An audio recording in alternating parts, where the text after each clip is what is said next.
Very long time, very long time. I think 2 years, 2 years in the making was the first time I met you.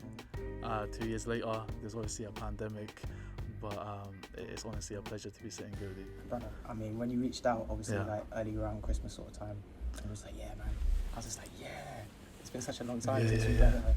But I've been always following what you've been up to in I terms of appreciate that. your creative projects and stuff. And you were one of the people, actually, when I think back to when I first started podcasting, where I looked at was like, right, visually and creatively, how you Yeah. put things together and you compose it. I was just like, yeah, that's dope. So. Thank you, bro. Honestly, I appreciate. When I first met you, it was in Bracknell, That's I think, right. in the car parks. Honestly, like, I remember because you tagged me. I was like, because I didn't get the chance to actually properly speak to you on the first day. So But busy, isn't it? yeah, it was. To be honest, I remember it's raining and Cold. it was honestly crazy. Yeah. And then I remember you tagged me something, and it's a picture of me, and I had no idea, but I loved the picture. Yeah. And then obviously after that we started talking, Yeah. and I think I met you one more time after, which right. was, it might have been one more music video. I think it was, yeah. Yeah, It was the second one. It was another. It wasn't with Nags and Carlos, but it was another one. Yeah. I remember just like, yeah. No, 100%. Honestly, bro, it's been a pleasure. I didn't know you were from Slough. Yeah, I know. See, this is the thing. Yeah. I think this is why this is so important. Like, Yeah. because now I've learned so much about who's from where. You know, course, even of being course. from Slough, Yeah, yeah. different age groups. If people are 2 or 3 years younger than you, sometimes you just don't connect. 100%. So now I'm connecting with people just from different Age groups. all over. Yeah, and yeah, it's just yeah, like, yeah. It's so good to see that people with the right mindset. 100%. You know? And I think one thing I noticed with Slough, especially, you will meet people, and when they say they're from Slough, you would never expect that they're from here. But I think growing up here, you kind of think you know everyone, and you think you're all like, obviously, like everyone does their own thing. But the more people, I guess it's even when I branch out in London, I meet people in London. Some of them are actually from Slough. Yeah. And it just doesn't make sense to me. It literally doesn't make sense to You're me. thinking, hold on, wait, Slough. Yeah, I'm how like, we I've never seen you before. Like, it's good. I think it just goes to show that we're not just stuck in this one community. We can go out to London, we can do our own thing, and then we can come back, and we're still the same people from Slough, but at the same time, we're doing bits in London, wherever, you know what I mean? And I think that's the good thing about it. Yeah. 100%. I mean, one thing as well, we'll touch on this a little bit later in terms of like, you know, the diversity in Slough. But firstly, I want to get straight into the Visionary Lab. Okay. Obviously, since we last spoke, I mean, my man was shooting incredible music videos on the down low. Yeah. And something that's really great about artists sometimes is that we're able to gift our creativity to people, and it's not necessarily our direction. Yeah. So that's a very difficult challenge, you know. Of course. So like, tell me a little bit about like how you got into Visionary Lab and how that came about. Okay. So it all started when I was in school. I was roughly, I'd say, 15 years old. Now, to be honest, not even that. Okay, I tell you where it fully started, where I grew this passion for filming, marketing, being associated with certain individuals, was I was 14 years old. I'm not gonna lie, when I was in school, I didn't used to really concentrate. I'd be on my iPhone in class all the time, like trying to grow my Instagram, Twitter account. I was just obsessed with like growing accounts. And I think when I was 14, it was on the first time I just felt like, okay, I want to work with professional boxers and try doing a bit of marketing for them. Some stuff about the boxing. Yeah. So I used to do boxing as a kid. Wicked. But when I got older, I was like, you know what? Like, I don't want to get beaten up in the face, because So discipline, defend yourself. 100%. Karate. How was it? It was amazing, man. Like the self-discipline. I was Yeah, actually yeah, going yeah. to touch on that a bit. Like martial arts or any like combat sport, Yeah. fighting particularly, it gives you a good sense of self-discipline. 100%. Yeah. Like usually people I meet in life who have got a martial arts background or some fighting background, they tend to be more balanced, more centered. Of course. Forward. So like, Yeah. that's dope to hear. No, 100% agree with you. I think even, I guess you can probably relate to this. As a child, I was very hyperactive. So when you go to boxing, you go to karate. I done karate I done MMA, but then I done judo. So I always loved like combat sports. But then that would help me when I come back home, or if I go to school, I wouldn't be that over hyperreactive kid. Like I'll be fine. But so yeah, it's just to go back to it. So I wanted to work with boxers, and I think at that time, like for me, it was so big because I was followed by like Deontay Wilder and Anthony Joshua. All these people followed me from like a young age, And the first, I guess, breakthrough was I got in contact with a professional boxer from America, but he was Mexican. And at that time, he was on the come up, but I was a big fan of his. And I said to him, like, I remember, I'm just like, I can tell I was a little kid. And I said to him, can I put marketing manager in my bio for you? And he was like, yeah, just go and do it.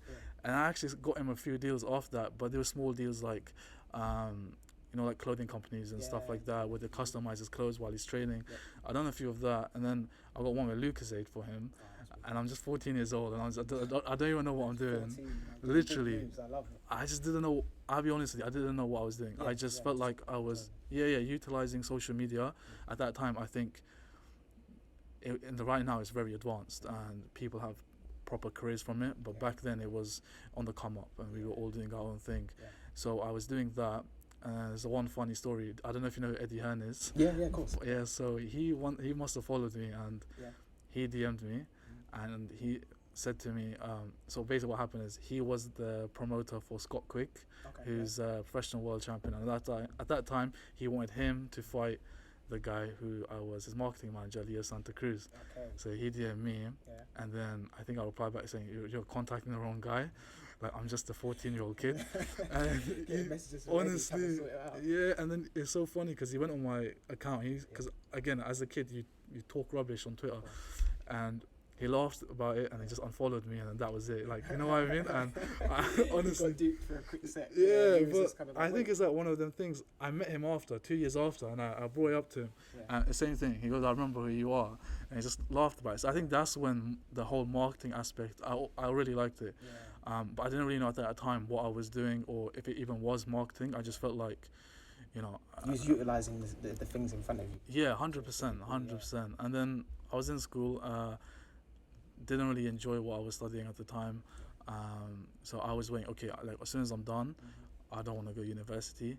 Obviously, it was a challenge at home because everyone in my family's gone to uni. But honestly, like, but I didn't go. And then from there, I really was like, okay, I need to really focus on this and make it happen. And if I can make it happen, then I can just say like, okay, you don't have to go uni. And I felt like, 100%. And I think that's what feed my soul, is knowing that I stayed true to my word, and I was able to really become what I wanted to become. So I done that. It was powerful, bro, honestly, I'm not gonna lie, it was very hard. For 2 years, it was like I was not in a good state. I was like, at times I wanted to quit.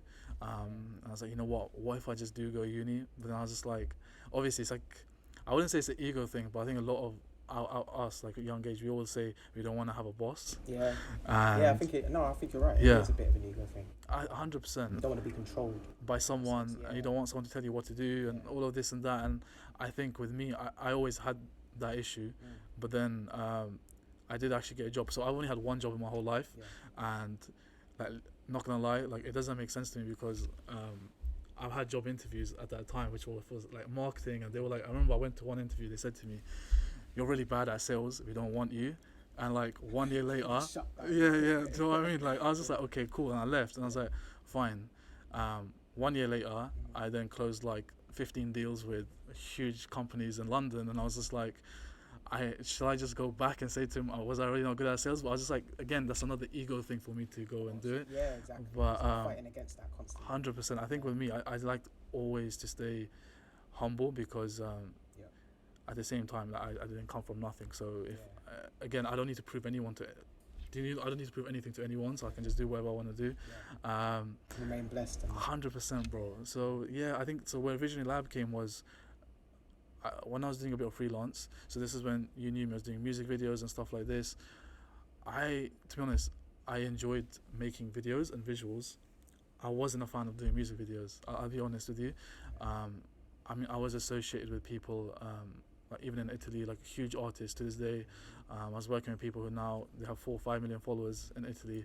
Brand image, 100%. Huge, bro. Honestly, it's just like, and not gonna lie, it does feel good being around them, but there's just certain aspects.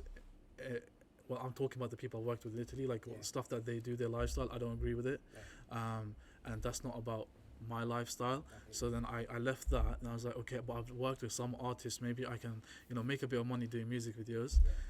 I was doing music videos, and it was just like, I'll be honest, I felt like a glorified contractor. Like, I was just a freelancer, and I just felt like I can bring so much more to the table. And there's nothing wrong with being freelancers. I've hired, under my team, I have 5 freelancers, and I never call them that. I always say, okay, you guys are part of my team. Like, you are Visionary Lab, and honestly, like, I wouldn't be where I am today without my own team.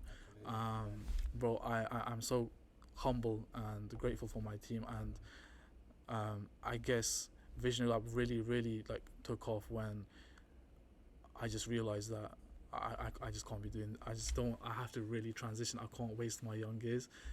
And I was surrounded with really good friends who were younger than me, same age as me. And I remember when we were 15, 16, we'd be on the phone call like, oh, we're gonna grow brands on social media. We're gonna become, millionaires. Blah blah blah. Like how little kids talk. Yeah, 100%. Like we used to do stuff like that, but it felt authentic and real. And I realized when I was doing music videos, I wasn't being authentic with myself. However, my friends, they stayed authentic with themselves at that time, and they done amazing. And they've worked with people like Gymshark, and done them, so like huge companies. And I remember talking to my friend, and he just said to me, like, I remember when we were kids, we would talk about this, and he goes, I don't know why you're doing this. He goes, I don't want you doing this. Like, just get your head down and start concentrating. And that's where Visionary Lab really took off. And now it's again, like I am the head of Visionary Lab, I like to say, but I have a team of people who are amazing people, same values as me. I think that's the most important thing. If they have the same values as you, you can, like, the energy is reciprocated all the time. And facts. I mean, values over everything. 100%, bro. Whenever you're working with anybody, I find that once you've got value instilled in whatever you're building, it catapults everything that you're doing, and 100%. Also empowers the people around you. Yeah. I really like to empower the individuals I work with, or even sit down and have conversations with. No, bro, 100%. I feel like it really does mean something. Some people take it for granted sometimes, and then just like the situation we're currently in now. Of course. People take life for granted a little bit sometimes, and then you realise, hold on, these connections, this place that we're from, this planet we live on, like, we're all quite uniquely similar, but with our own stories. Yes. So it's about kind of bringing those together and finding ways to kind of 100%, bro. 100%. I mean, everything you just said is literally how I see it, and I think because that's what I'm getting when I hear visionary. Yeah. I'm thinking Visionary Lab. That's exactly what I'm thinking. Like, in order to the vision process in art is kind of undervalued, I think. Yes. It's kind of just like brainstorming. Of course. Just get it done, and then you get to the stages you need to get to. But throughout that process, the ups, the downs, the tweaking, the adjustments, that's what makes it. A lot of that isn't captured and written down. No. You just get to that final point, and you're like, we're good now. 100%. That's where I think things fall apart. So mention Visionary Lab, when I see your work, I can see it's very process driven. Yeah. Like, 100%. I think we like to focus on, like, the smallest details. And again, I think we're very fortunate where the people who we work with, they don't, like, they tell us their vision, but they also say, like, go and do, like, you guys are the visionaries, do whatever you want to do, and I'll be sure you'll be happy with it.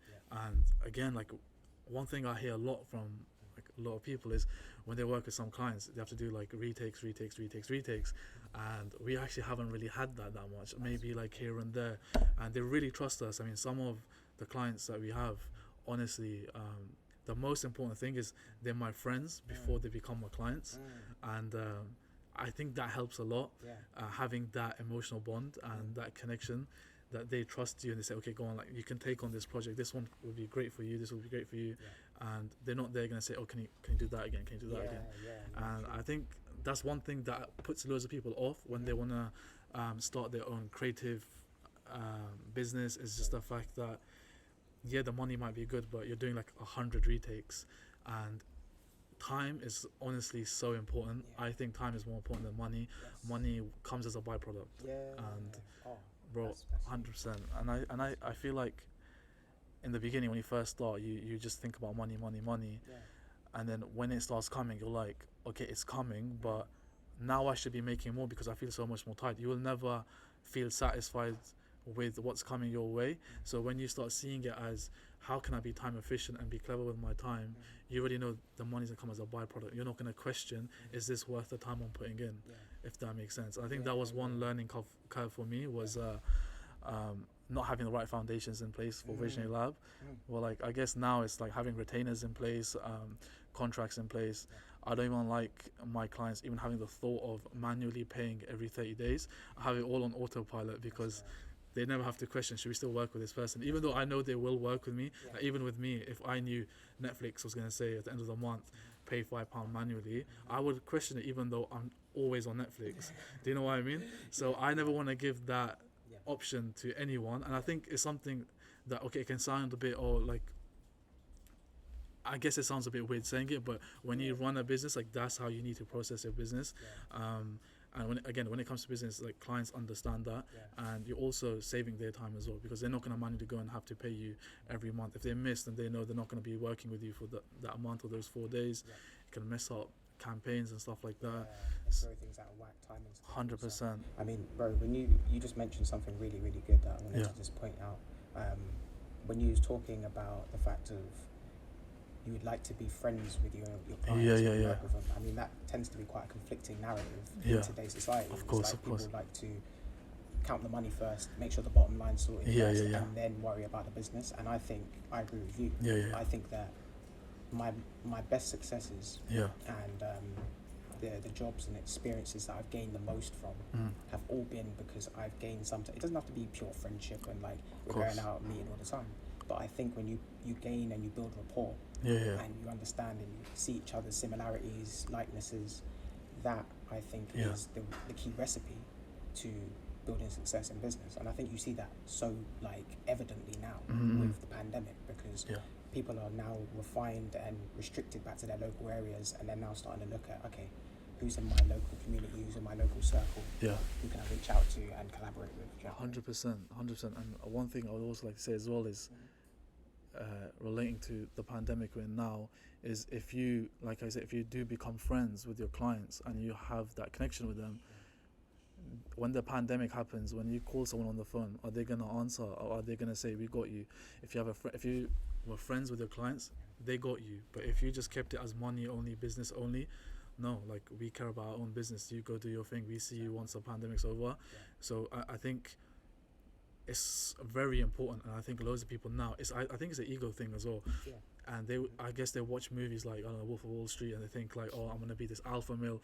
Honestly, the biggest lie I have ever been told is you need to be an alpha male in business. I'm just glad you brought that up big time. I mean, that is the biggest misconception, and I think that's what's throwing the world out of whack right now. You know, things like just being, for men I'm speaking for, being a gentleman. Of course. And being respectful. 100%. And understanding.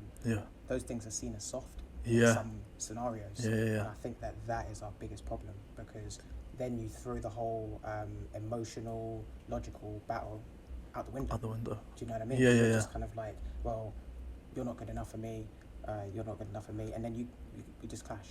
Constant clashing. And I think because we're not willing to just sit, listen to other people's opinions, and also be willing to be wrong. 100%. 100%. It's the fact that, I mean, you can all. I think this all goes down to literally having an ego, and it's funny that you say that, because, I mean, there's people that I know who you can be so right, but then because they have such an ego, like, they want to be right so much more that they will literally sound so stupid even though they're wrong.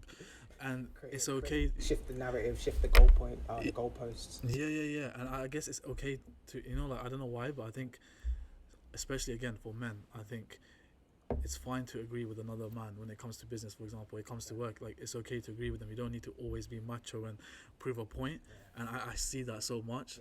And I think, like, I remember, like, people who said to me in the beginning, like, you need to come across as someone who's like an alpha male.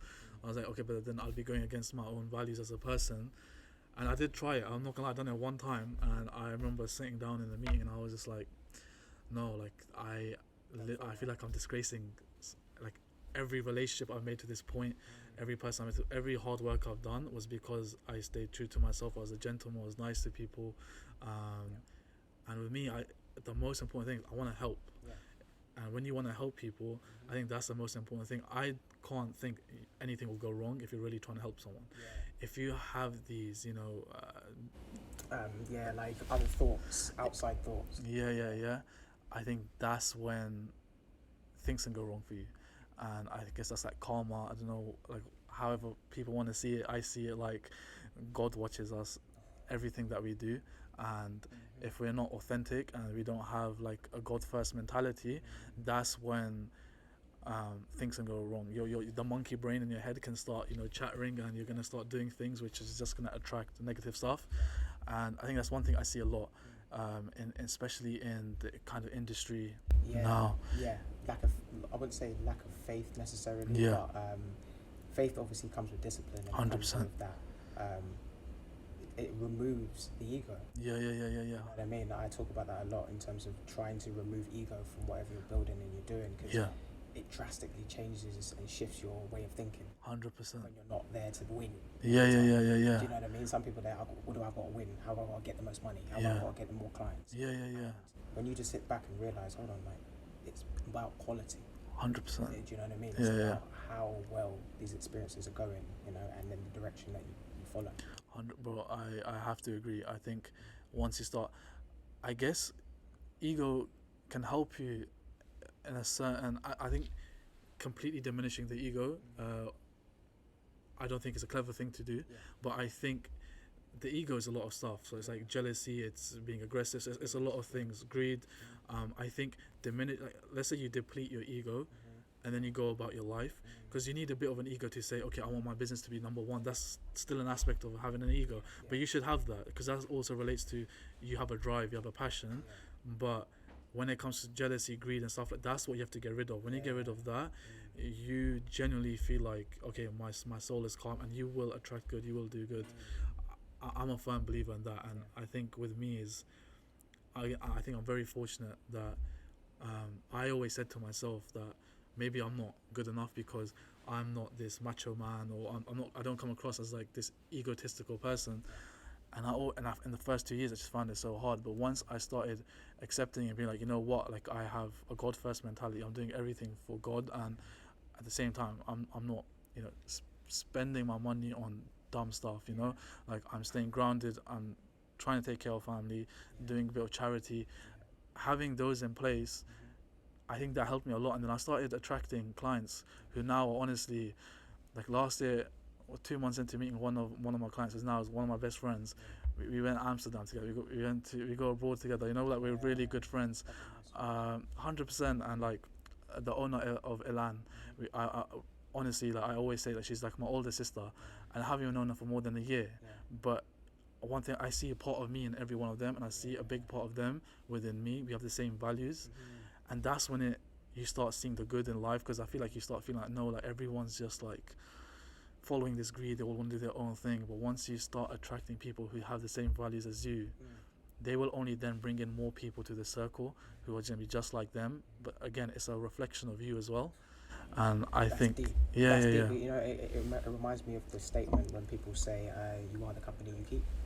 It's almost exactly 100%. It's, the people around you have an energy, have an aura, and like you just mentioned. And I'm also glad you mentioned that, not depleting your ego. Because I think, again, ego kind of gets downtrodden because everybody thinks, oh, if I've got ego at all, I'm going to be bad. And I don't think it's that. I just think ego things come attached to ego. Yes. Like the jealousy, like the greed, like that. 100%. So if you can try to remove those elements, and focus on, my ego is based upon wanting, self-love, wanting to build, and then, like you said, you mirror that in other people. I think that's the way you break that down was really good, because I see that in my work.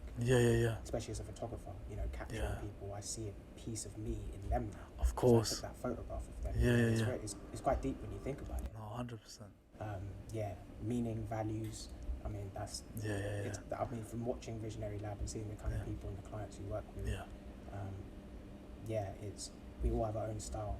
Of course, yes. And when you touch on brand image, I can definitely see, when I see you and I see the work that you create, it makes sense. Thank you. Like it flows. No, 100%. I feel as if you have to have, again, like how you said, your brand image, but it has to be consistent. You can't just start, because the thing is, if it stays consistent, people always remember you for what you're doing. But once you start, branching out and dabbling in different stuff, you will just be known as, again, like the whole point of me doing Vision Lab is so I'm not a glorified contractor, but now I'm gonna be a glorified business, because I'm just like, I'm no longer an expert. I'm just going in trying to do a bit of everything with every different industry, and no one's gonna remember you. You're just gonna be that one business that was once here and is gone.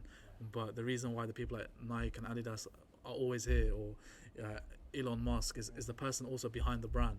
Tesla wouldn't be Tesla today if it wasn't because of Elon Musk. Why is Tesla so well? Because Elon Musk's brain is on another level. His outlook on life is different to most people, and when people relate to him, they will trust every single business he will ever introduce because of him. So I guess the brand image then relates to your personal brand, and I think that's very important. Is who are you as a person? I think that's one thing I'm learning as well. Is I focus so heavily on Visionary Lab that people know Visionary Lab, but they don't know who's behind Visionary Lab to an extent. And do you know what I mean?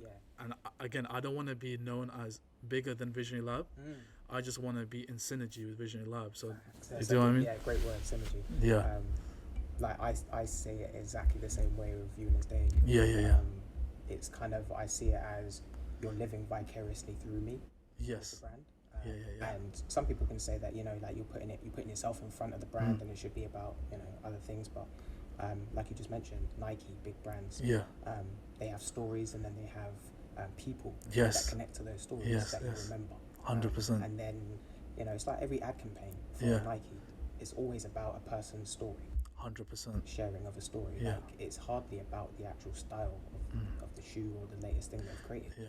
And I guess the shoe, I think it's when they make the story, you relate to the brand. You're not relating to their products, but because you relate to their brand, you trust all their products. You know what I mean? And I guess if it was, let's say, Nike Vapor Max, let's say there's campaigns just for Vapor Maxes, we will trust the product. But then when they launch a new product, we won't trust it because we just know the Nike Vapor Max. Do you know what I mean? But if we trust the brand, they can introduce literally like skirts for men that are Nike, and we will most likely, you'll see those people buying it because it's Nike, and it's because we have that connection with that brand. That brand speaks to us, and I think it's very important. I think for all of us is to your brand integrity, make sure it's very strong, and also have your personal brand working in synergy. And I think with a lot of people who are working with our clients is we not just work on the actual businesses, we work on the person behind the business, we work on the personal brand. And when they start launching new products, for example, they will always trust the product, they will always buy the product. That person's the expert, do you know what I mean? But if we just promote the product again and again and again, when they launch another product that's okay, it could be a product for your hair, and we're promoting it, we're banging out promotions for 6 months, it's doing well, and then now we want to launch let's just say a face cream. This is a big shift now from hair to face. Why should we trust the face cream?